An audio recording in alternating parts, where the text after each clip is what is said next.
Welcome to our migraine strategy call.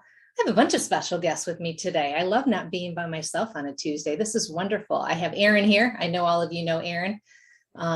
She is here to help facilitate today, and we'll be popping on the Facebook group to make sure that all of your questions get answered. And my other special guest is Heather Till. Heather is here today joining us to support us in finding our migraine freedom. Because as we know, migraine freedom is not just about one thing. It's not just about food. It's not just about sleep. It's not just about exercise, but it is the whole big picture. So Heather is going to be sharing some of her amazing knowledge today with us, which I'm so excited. So as we go through this, ladies, if we have questions, make sure we are popping them in the comments so that we can get those questions answered for you. We'll probably hold most questions to the end, but still get them in there so we make sure we get you all the information you need. So Heather, thank you for joining us today. Thank you. I'm thrilled to be here. Wonderful. Well, we are thrilled to have you. We're thrilled to have you. So let me give you a quick intro, and then I'm going to turn it over to you so you can let us know why you do what you do and how you help women really get to the root of their health issues and be the healthiest people they can be. So for those of you who don't know Heather, which I'm assuming most of you besides Erin don't know Heather, Heather's a certified integrative yoga therapist, a gentle somatic yoga practitioner, turning the wheel play facilitator, and dancer who has been studying and teaching the movement and healing art of yoga for 20 years. So we have someone here who's really going to be able to support us. She owns her own practice in Wilmington, as well as an online yoga studio, and works as a yoga therapist with the Healing Arts Network for patients and staff at New Haven Regional Medical Center, New Hanover, I'm sorry. Heather's teaching is rooted in mindfulness and gentle yoga practices that encourage moving from an inner awareness to unravel chronic tension and pain patterns, reconnect with our body's natural rhythms and ability for health and resilience. What could be better than that? So today, Heather's going to be talking about yoga for headaches and migraines from the perspective of that gentle somatic yoga, how to use these practices to alleviate the stress and the chronic tension that can contribute to our head pain. And she's going to be guiding us through a short little practice that includes breath work and somatic movement flows that can be used as this headache SOS practice, which I love. I love that, Heather. That's amazing. Wonderful. So let's start off with you telling us a little bit about you and how you support women. Thank you. Yes. So just as you said, I've been practicing yoga for a very long time and came to it myself through a lot of sort of chronic pain issues, and had the unfortunate experience of dealing with headaches and migraines a lot when I was growing up and into college. So I can certainly empathize with a lot of what your folks are dealing with. And I just have developed a love of being able to work with women over the years to help us all be able to slow down some of the busyness in our lives and be able to reconnect back into our own natural rhythms. It's so easy to get into the push-pull of life and get pushed and pulled around until we kind of lose sight of who we are and where we are. And it's one of my greatest joys to be able to see women be able to just drop back into feeling their bodies again, feeling a sense of ease, reconnecting with that spark of joy that helps all of us kind of ignite our passions in life. So when we're tired, when we're in pain, when we're not feeling well, when we're overwhelmed, when we're stressed out, when we're burned out, it's impossible to have those connections to what we love, and to be able to bring that into our lives. And I've discovered for myself and for my students that the more that we're able to give those self-care practices to ourselves, and it doesn't have to be a luxurious spa weekend getaway, but just a moment, as you'll see when we practice in a little while, some of these SOS practices, that when we can show up for ourselves, then we can more fully show up for everybody else in our lives. So it truly is, to me, that that saying of when we fill our own cup up first, that we'll be able to give so much more out into the work that we do, to the people that we love and support in the world around us. Absolutely. And I love that you say that, because isn't that one of the hardest things for us to do? Take care of ourselves first. I think, every single woman I speak with, have a conversation with, over 2,000 in the in this group, Women's Migraine Freedom, and the hundreds of women that we put through the program, it's so hard for them to realize their health needs to come first in order for them to be the best version that they want to be, the best wife, spouse, mother, friend, person to themselves. We should really want to be the best person to ourselves first, but we have that caring instinct that always drives us. So it's wonderful that we have another way today to remember that it is super important for us to take care of ourselves first so that we can be there for others. That's amazing. So in general, I think people get a little confused on what does and doesn't help relieve headaches. So in general, how does yoga help relieve headaches? Yeah, that's a great question. And I think it's through a couple of aspects of the yoga practice. For me, the breath work is the most important part of that. And it helps us to release the stress and anxiety that can oftentimes trigger headaches and migraines. The mindfulness practices, body awareness scans, things like this help us to become more aware of where we might be holding tension, and noticing, are we clenching our teeth? Are the shoulders up at the ears? I call them our shoulder earrings, and they like to live up there. And so we just notice. So it's this process of noticing. And then very specifically, gentle movements to help release the tension in the area of the head, neck, and the shoulders can be really imperative. And also it helps to activate the parasympathetic nervous system, which I feel like is more and more out in the known world now, is that's our rest and digest, and that's where our body heals and repairs. And so, it helps to slow the heart rate. It helps to lower our blood pressure and connect us back into a sense of grounding and safety so that we can move with greater ease and awareness. Absolutely. And I talk all the time about the shoulders and the teeth clenching and the tongue on the roof of our mouth, just some of the things that, if we notice them during the day, then we realize that we have stress and tension that we're holding on to. And stress itself isn't bad. It's when it's chronic. It's when it's all the time. If we didn't have a stress response, we probably wouldn't be alive. That's what helps keep us living, warns us when, there may be things that are going on that we need to refocus on or shift. And so it's really important to have that stress response, but just not 24/7, which is what we're all living with. But it's become so normal that when I ask people on a scale of 1 to 10 how stressed they are, the answer I usually get is 3 to 4. Until I start asking, well, I notice your shoulders are up here right now while we're talking. And, are you clenching your teeth? And, then we go through the whole thing and they're like, oh my goodness, I am really stressed. That's one thing that I hear most frequently from my students is I didn't realize how much tension I was holding on to until I started to move. I just didn't realize it was there. Absolutely. Absolutely. So I mentioned what kind of yoga you do, and we all know that there's so many different kinds of yoga out there. You talk to so many different people that this is the best yoga. This is what I practice. This is what I do.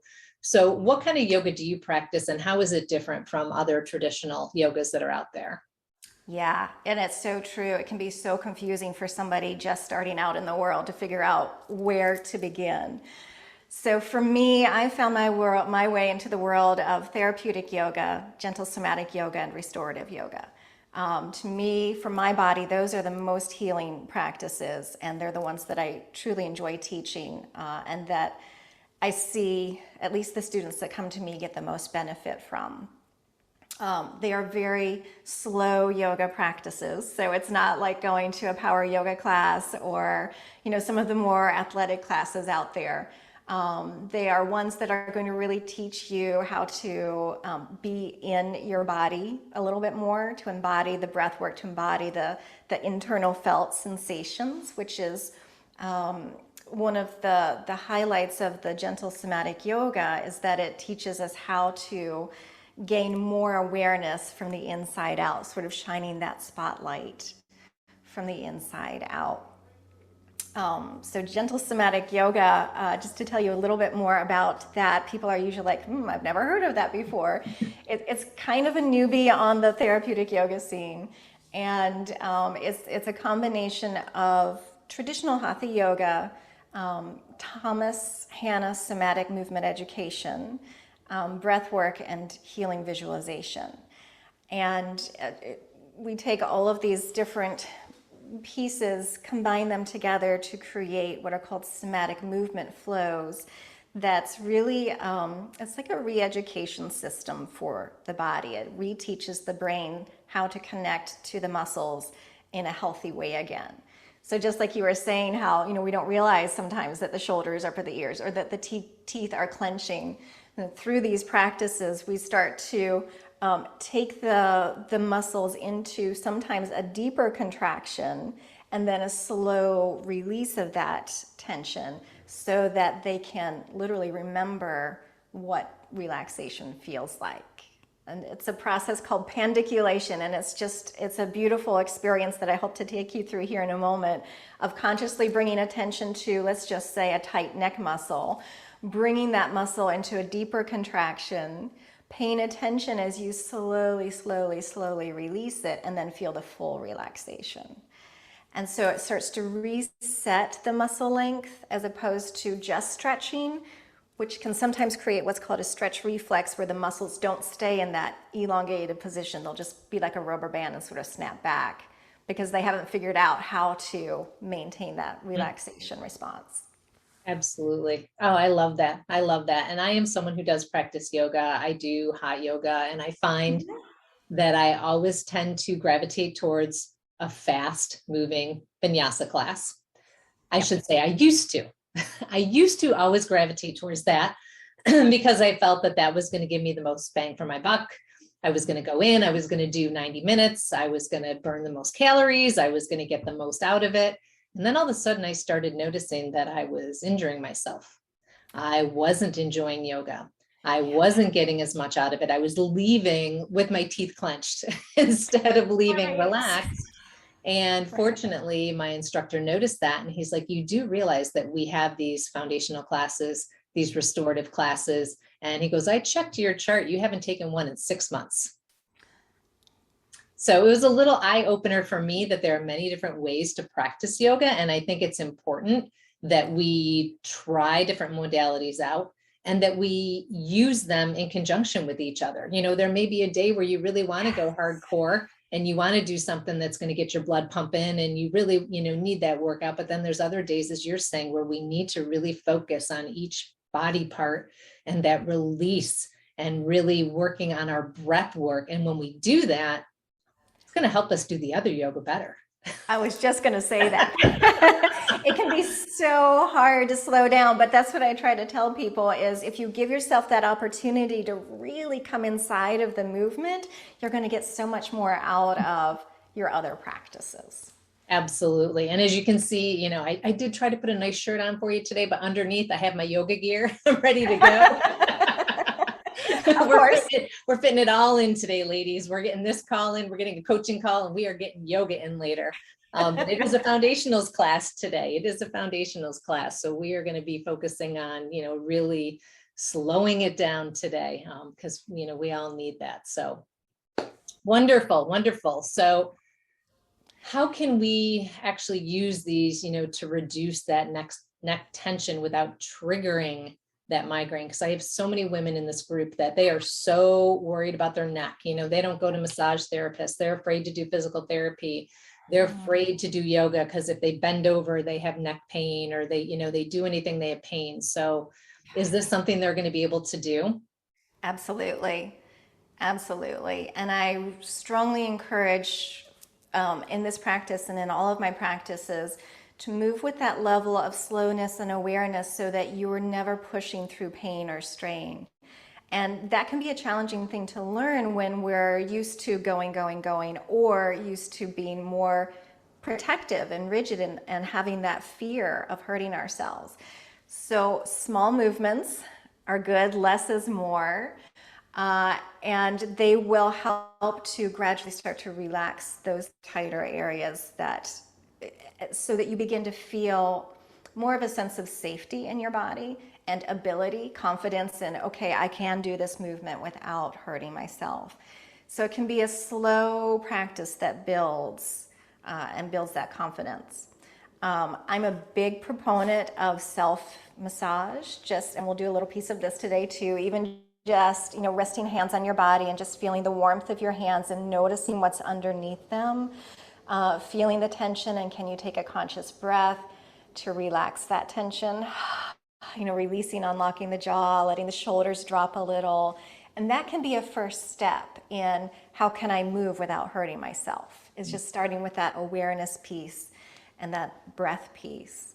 The gentle neck stretches, so learning how to move in a safe way. So finding a practitioner that maybe teaches a restorative practice or something like I'll be doing with you today.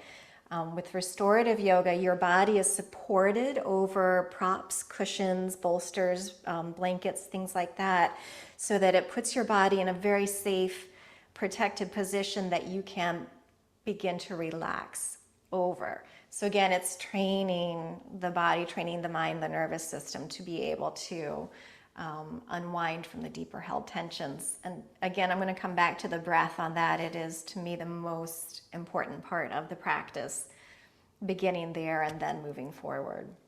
I 100% agree. And I love how you just mentioned doing something so simple, putting your hands on your neck and just taking a quick moment, because I think a lot of us think in order to see results, it has to be something difficult.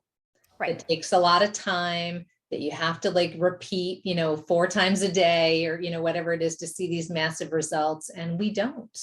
You can find something so quick and easy that if you do it for 30 seconds in your day, I can't do the math fast, but there are a lot of seconds in a day, folks. So if we take 30 seconds out of our day, it's not going to harm us. We check Facebook more, so if we can stop one time of not, picking up our phone to check Facebook and just put our hands on our neck and do what Heather's about to explain in a moment, God, what a better day that we could actually have. Not that I'm trying to keep you off of Facebook, just one time away. Because obviously that's how we all connect here, but. Right. And it could be something that, especially if you do work on the computer a lot, that maybe you set an alarm for every hour. You just take 1 to 3 minutes and do a little something. Just step back, close your eyes, place your hands over your eyes, relax the muscles around the eyes, the face. Those little moments that are the 1 minute pause and reset practices that just become a part of your day. It's a part of that mindfulness practice throughout your day. Exactly, because we don't realize how tense we are working away at a computer until we go to stand up, and then you hear the all those noises that we start making, and we're like, oh, maybe I did sit too long. Myself included. I will tell you, at the beginning of this pandemic, I had more hip pain than I have ever had because I was just sitting too much. I'm just a yoga teacher knows these things, but it still happens. And a health coach knows these things, and it still happens on a daily basis, which is why I already took my walk this morning and why I will go do yoga, and I have to be in these clothes because I literally will be rushing out from one to another. But you know what? I think that's great. I think if people wake up in the morning and put their yoga clothes or workout clothes on, and because they need to get it in, I think that is better than sitting around in a fancy shirt and not being able to go to yoga. So I agree. Choices we make, right?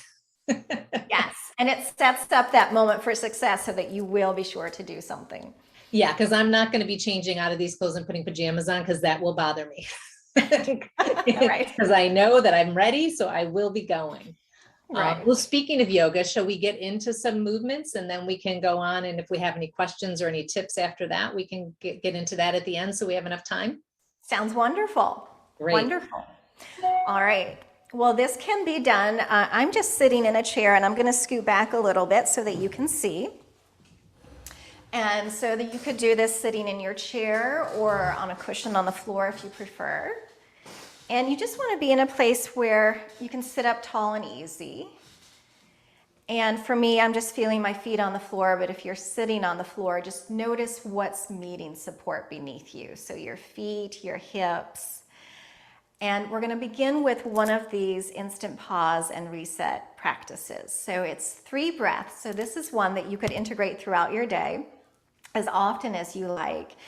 And with each breath, we're going to think of weight draining down from the top of the head to the shoulders, from the shoulders to the belly, and from the belly to the feet. So this is a 3-breath practice.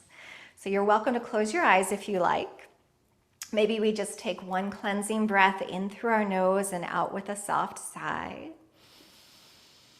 Just to feel yourself here. Unlocking the jaw, giving the shoulders a little wiggle.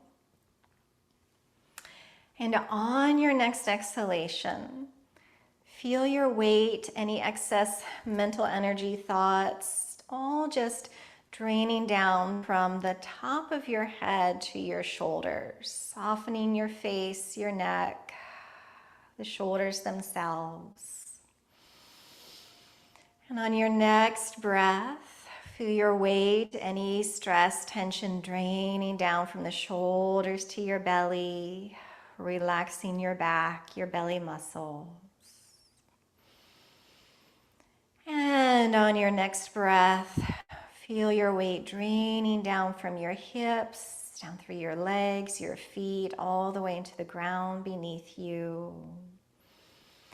And just feel yourself landing here into this present now moment.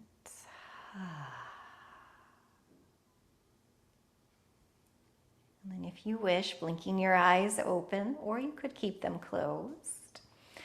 And slowly tip your head to the right and only go as far as you are comfortable. If you begin to feel any pain, you're going to take a much smaller range of motion. And in that slight head tilt, begin to nod your head forward and back as if you were nodding yes. And I'm going to encourage you to move probably slower than what you want to.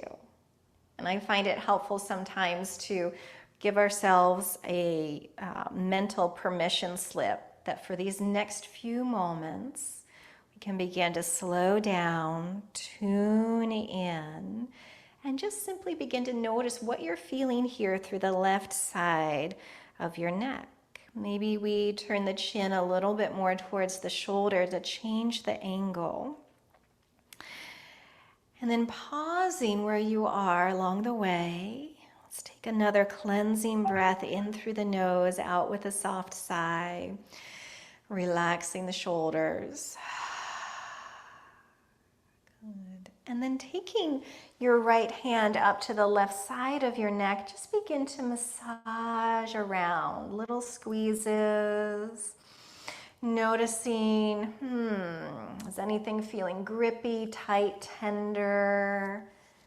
Can go all up and down and around the neck, shoulder area. And then just holding your hand there, just let the warmth of your hand rest there as you breathe into the palm of your hand. And again, just feel any stress, tension, discomfort draining away, melting away. As you release the hand down, rolling your chin forward to your chest. And then slowly lift the head back up. Before we go to the other side, just take a moment to notice, does this left side feel different?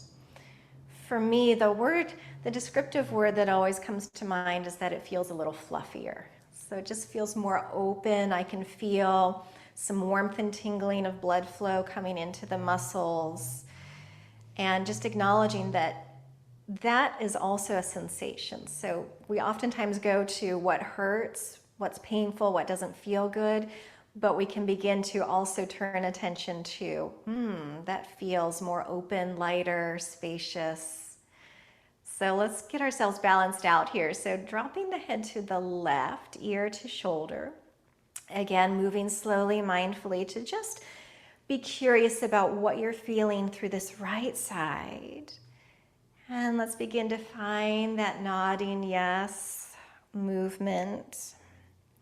And if you find an area along the way that's feeling particularly tight or tender, you can stay within that area and make a little micro movement, a little mini movement up and down. So it really hones in more specifically on that area that we're shining this light of awareness into. Maybe we change the angle of the head a little bit. And again, feel your breath in through the nose and just out with that long, exaggerated sigh. And taking your right hand here your left hand to your right neck and giving yourself a little massage. You could even think perhaps of this being a love squeeze, squeezing in some love and good attention to your body. And just feeling the warmth of your hand, maybe making or helping to make the muscles more pliable, softer, more supple. And then we can again just rest the palm of the hand there, head in an easy position.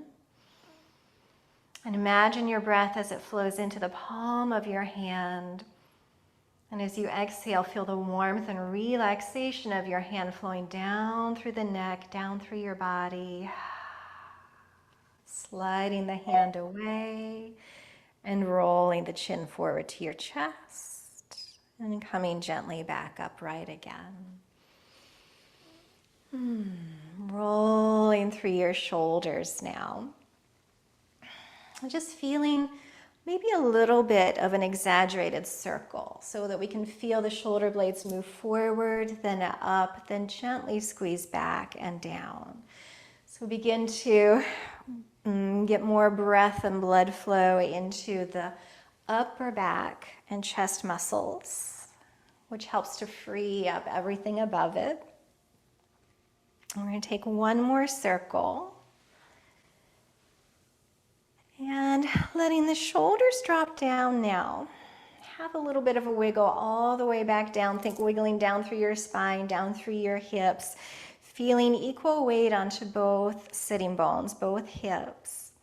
And then we're just going to take a gentle twist to the left. So right hand to your right knee, and left hand can just come to the chair beside you. Pressing lightly down through your hips as you grow tall through your heart. And I'm going to encourage you to maybe keep your nose more in line with your sternum. Or if it feels safe, you can begin to take your head around a little bit further into that twist. Okay, so again, always a neck-friendly position. And from here, gently, 5% effort, squeeze the shoulder blades back towards each other so that you can feel the muscles of the back, the upper back engaging.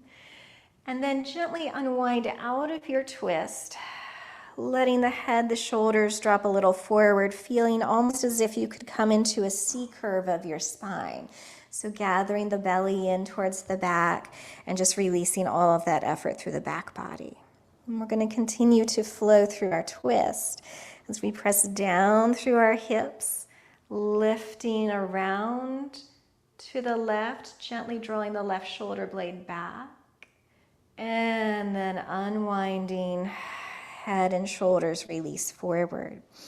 So as we continue to move through that just a couple more times, this is an example of the pandiculation that I was telling you about.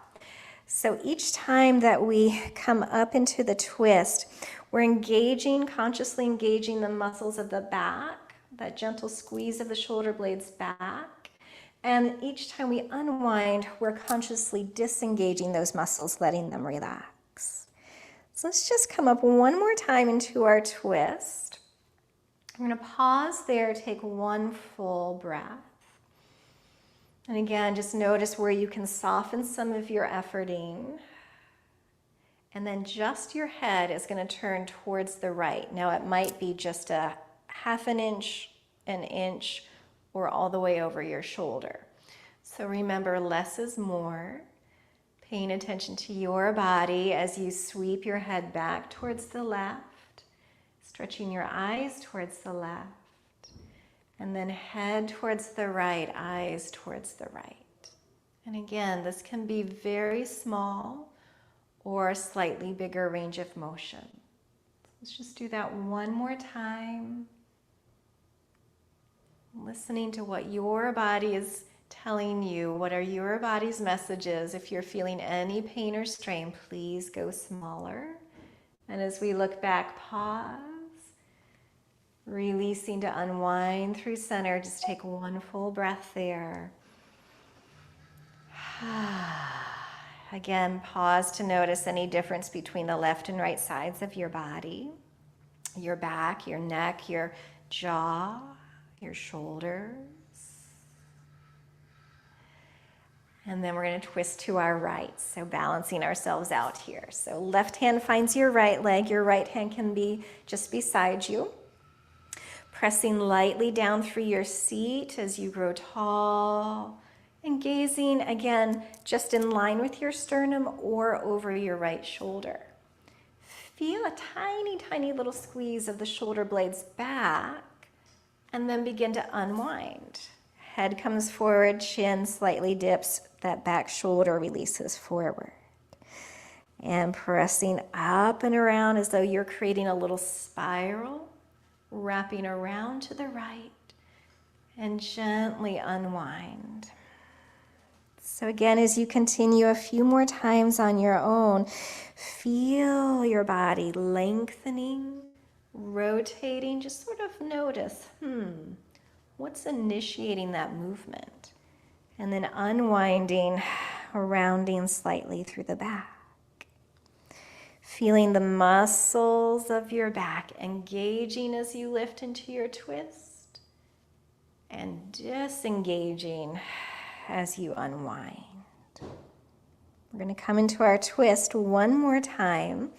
Pause there for one full breath. Soften your effort and turn just your head slightly to your left. You decide how far, and then maybe back to the right again. Good. Sort of like a beacon on a lighthouse. We're sweeping the gaze around and towards the back. Freeing up any icky, sticky tension through the neck and upper body for one more rotation. Pausing for a heartbeat in your twist. Then gently release back to center. Have a little wiggle as everything realigns, and we're going to close just with one final movement here. Bringing palms together in front of the heart.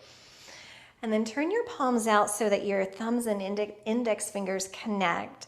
You're going to push the hands forward as you tuck the hips and round through your back, feeling a stretch between your shoulder blades. And just check to see where those shoulders are. Can they drop down towards your hips a bit? Good. From there, reaching the arms up, your gaze is straight ahead, and then the arms sweep out to the sides and down. And let's connect a breath with that just 2 more times as we breathe in. Exhale, push the palms forward, round back. Inhale, reaching for the sky. Exhale, sweeping out and around. Connecting with your breath. Last time, inhale. Exhale, press out. Feel your breath moving your body. Inhale, reach. Exhale, bring the hands down, resting with the palms face up onto the legs. And again, take one full breath as all of your weight drains down from the top of your head all the way down through your seat, through your feet, as your body lands on the ground. Notice how you feel.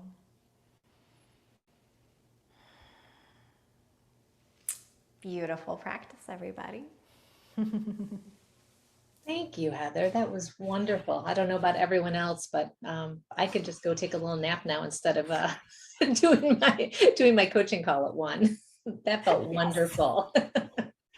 And it doesn't take much to be able to downregulate the nervous system so that we drop out of that go mode and just take a few moments to get into that state that you're feeling like you could go take a nap. Absolutely. And I will admit today was a rougher day for me. My daughter went back to college yesterday. So I came into this call feeling tense, feeling a little stressed, feeling not so much like myself. And it is amazing. What was that? Maybe 10 minutes tops. I should have timed it, but maybe 10 minutes. And I still miss her and feel sad, but I feel much better. I can feel tension draining out of me. So just 10 minutes. It's amazing what you can do in that amount of time. So I challenge anyone that's watching this now or watching on the replay. If you're watching now, tell us how that felt for you. And if you're watching on the replay, tag us replay and let us know, what that helped you do in your day, how that helped you shift your emotions in your day, and how it felt, because that was amazing. That was amazing. Wonderful. Great. Well, we are getting close to our time here. So first off, I want to thank you again for taking us through this wonderful practice today. And second, I want to give Erin a moment. Erin, did you want to, I don't want to put you on the spot, but if you would like to say something, you're more than welcome to. Well, first and foremost, I want to thank Heather for being here and some of the comments on Facebook. Thank you, Heather. That was just wonderful. So glad to be here. We have a couple other yogis that are clients as well, and they were so excited to come and check it out. Lovely practice. I was rushing around earlier this morning and that melted the tension away. So I am the most perfect person to speak to about Heather because I am completely biased and I can give great testimony because I'm fortunate enough to be chosen family and a client. And there was someone watching earlier that also lived in Wilmington, North Carolina. So that made me laugh. Heather and I met, oh my gosh, Heather, now, almost 15 years ago. Wow. No, 12 years ago. Yeah. And we joked that we met by chance because another health coach, Debbie, introduced a woman named Chance introduced us. So we often joke, oh, we met by chance. And we became fast friends. And then very lovingly and kindly invited me to her yoga practice. And it is honestly kind of saved me from myself and that go, and reminded me that self-care is important and that there's all kinds of versions of self-care. And I loved what you guys discussed earlier about, how for me, yoga is more of a spiritual practice and a healing practice. And doing yoga helps me with my walking and my hiking and biking. So I love how Debbie was saying, there's pieces and parts to all this. And for me, yoga helps me find that balance. And during the pandemic, I actually reached out to Heather a couple of times because my hips felt like they were almost on fire and my neck. And it didn't dawn on me. Yeah, we're all sitting much more. And I know Debbie and I talk about, we love this job and the reality is we sit with this job. So finding that balance. And I just love Heather because she's got a sense of humor. Well, she's kind and she actually cares about you and your body. Believes you should go at your own pace and doesn't believe in pain. Because I've had some yoga where they felt if you weren't in pain, you weren't doing it right. And that just didn't work for me. And I often felt like Debbie found myself injured. And she's funny and she doesn't take life too seriously. And like, we call it yummy yoga with Heather a lot or giggle yoga. So you don't realize, but you're getting like multiple layers of therapy.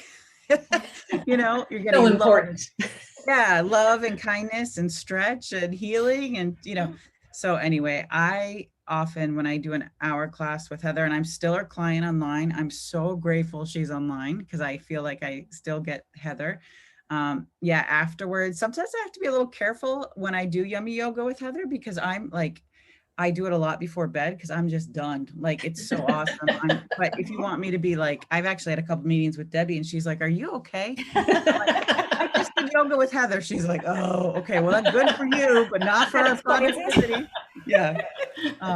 So I would say yummy, blissful, healing, all those things. And Heather, I wish we had a million more of you in the world because it'd be a much kinder, healthier place. And I'm so grateful for your support of me personally and women in the world and all that you do to remind us it is okay. Whatever you bring to your yoga mat that day is okay. Happy, sad, healthy, not, whatever you bring, just show up and you're enough. And I think that's, Debbie and I are working a lot on mindset. And also, like, just all that matters is you show up and you're yourself, and the rest will figure out. And I think that's huge about your practice too. So thank you to both of you for having Heather here. And it's just like a little joy party for me to see you this way. But I'm not biased at all. Not at all. No, not at all. Not at all. Well, Erin, I love how you said just take what you need when you go to a class. And I think that's important for everyone to remember. There have been yoga classes that I've gone to that I've stayed in Shavasana the whole time. Yep. Like I've showed up and I thought, okay, I'm going to power through this power vinyasa today. And I get there and I'm like, nope, I'm not. But instead of going home, I stay. Because what happens if at a certain moment, I'm like, I can do this part, or I can go into child's pose, or I can go into down dog for a minute, and then I can lay back down and know that it's okay. And I remember one class I actually fell asleep in, but that just shows how relaxed I was. And the instructor actually came up to me afterwards and said, good for you. Good for you. It was a 40-day yoga challenge. I wanted to be there. I'm a little type A, didn't want to miss a day, but just a little. But the point was I felt comfortable enough to take what I needed that day and leave the rest. So take what you need from Heather from this video each day and leave the rest, because you know what, it'll be there the next day. So speaking of that, Heather, everyone's going to want to know how they can get a hold of you, how they can talk to you, or how they can work with you, what they can do. So what is the best way for them to get a hold of you? And I think Erin's put some in the chat, but just let us know as well. Sure. So Heather Till Yoga, it's Heather Till yoga.com is my website, and it has everything that you would need to know to get in touch with me there. There are some free videos up there. There's a schedule of my weekly Zoom yoga classes. My virtual studio information is on there. So that's the best way to find me. And I'm also offering all of you a month free in the online studio in the monthly membership. So I think Erin's going to put the coupon code in, and if you'd like to come try it out, it's a month free. You can cancel at any point in time. There's over 100 pre-recorded classes in there already. I upload new classes every month. And you'll find a lot of practices specifically for the upper body, neck, and shoulders, along with everything else. And I would love for you to come try it out and let me know what you think. That is amazing. That is really such a generous offer. I can't thank you enough for doing that. First off, for giving your time like that today and for the next month. But I think especially right now in the world that we're living in, I still think that some people are still a little hesitant to go back to their studios, to, be outside of the home. So to have that option, to be able to do that, like right now, I'm actually doing half and half. I actually do half in studio and half at home. And I love the fact that I have that peace of mind to know that I can fit it in any way, shape, or form.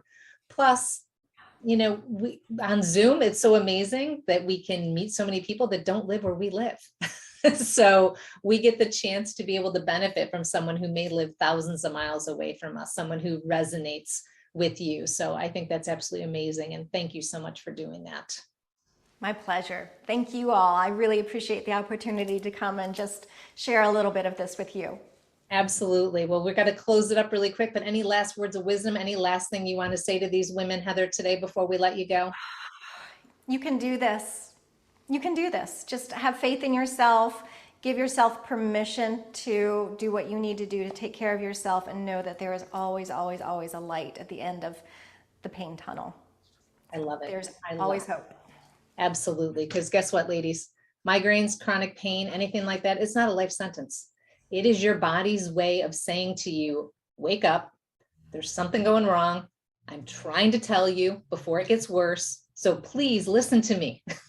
It's like this little slap in the face, a very kind slap in the face, but a little slap in the face saying there's something wrong. You need to listen. So the sooner we listen, the sooner we can have our health back, our bodies can be happy, and we can, I don't know about you ladies, but I'm living to over 100.